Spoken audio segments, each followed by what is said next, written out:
দুবছর আগে থানা থেকে নিখোঁজ হয়ে যাওয়া তরুণী রাখি রায়কে খুঁজে বের করার জন্য বিএসএফ ও এসএসবিকে সঙ্গে নিয়ে খোঁজ করার নির্দেশ দিল হাইকোর্ট। এর আগে নিখোঁজ ওই তরুণীর খোঁজ করার জন্য এসআইটি গঠনের নির্দেশ দেওয়া হয়েছিল। জলপাইগুড়ি শহরের পান্ডাপাড়া এলাকার বাসিন্দা রাখি রায়। 2 বছর আগের ঘটনা, বাড়ি থেকে নিখোঁজ হয়ে যায় রাখি। নিখোঁজ রাখির বাবা অনিল রায় পেশায় ভ্যান চালক, মা ছায়া রায় পরিচারিকার কাজ করেন। পরিবারের সদস্য ও স্থানীয় বাসিন্দাদের মতে রাখি সামান্য মানসিক ভারসাম্যহীন। নিখোঁজ হয়ে যাওয়ার কিছুদিন পর জানা যায় সে আলিপুরদুয়ার মহিলা থানায় রয়েছে। পরের দিনই সেখানে ছুটে যান রাখির দিদি পূর্ণিমা রায় ও বাবা অনিল রায়। যদিও আলিপুরদুয়ার মহিলা থানা থেকে বলা হয় রাখিকে জলপাইগুড়ির বাসে তুলে দেওয়া হয়েছে। এরপর থেকে গত প্রায় 2 বছর ধরে নিখোঁজ রয়েছে রাখি। এই ঘটনার পরবর্তীতে লিগ্যাল রাইটস প্রোটেকশন অর্গানাইজেশনের সহযোগিতায় হাইকোর্টের জলপাইগুড়ি সার্কিট বেঞ্চের দ্বারস্থ হয় তরুণীর পরিবার। হাইকোর্টের ডিভিশন বেঞ্চ জলপাইগুড়ি জেলা পুলিশ সুপার ও আলিপুরদুয়ার পুলিশ সুপারকে নির্দেশ দেয় উচ্চপদস্থ পুলিশ আধিকারিকদের দিয়ে স্পেশাল টিম তৈরি করে রাখিকে খুঁজে বের করতে।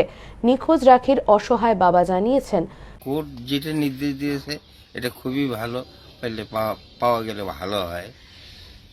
আপনার মেয়ে কি হারিয়ে গিয়েছিল কবে? আমার মেয়ে হারিয়ে গেছে আজকে প্রায় 2 বছরের কাছাকাছি হয়ে আসলো।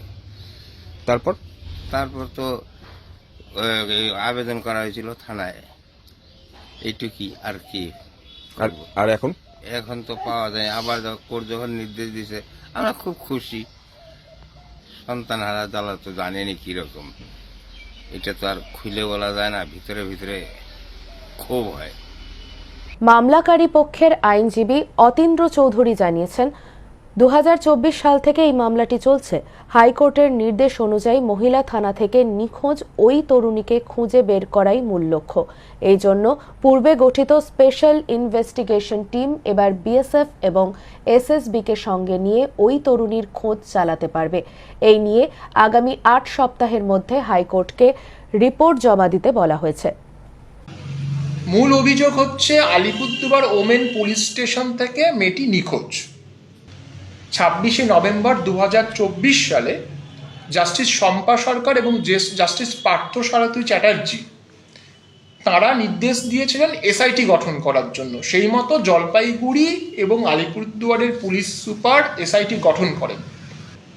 মক্কেলের হয়ে প্রার্থনা করেছিলাম যে কোনো কেন্দ্রীয় এজেন্সির হাতে যাতে এই তদন্তভারটা দেওয়া হয়। 1 নম্বর এটা চা বলাই এলাকা, 2 নম্বর এখানে বাংলাদেশ, নেপাল এবং ভুটান বর্ডার রয়েছে।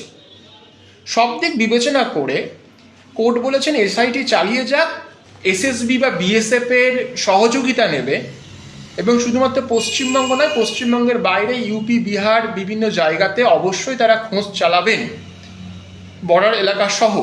এই মামলাটিতে এসআইটি যা কাজকর্ম করছে সেগুলো 8 সপ্তাহের মধ্যে এফিডেভিট ফর্মে কোর্টের কাছে ফাইল করবে এসআইটি।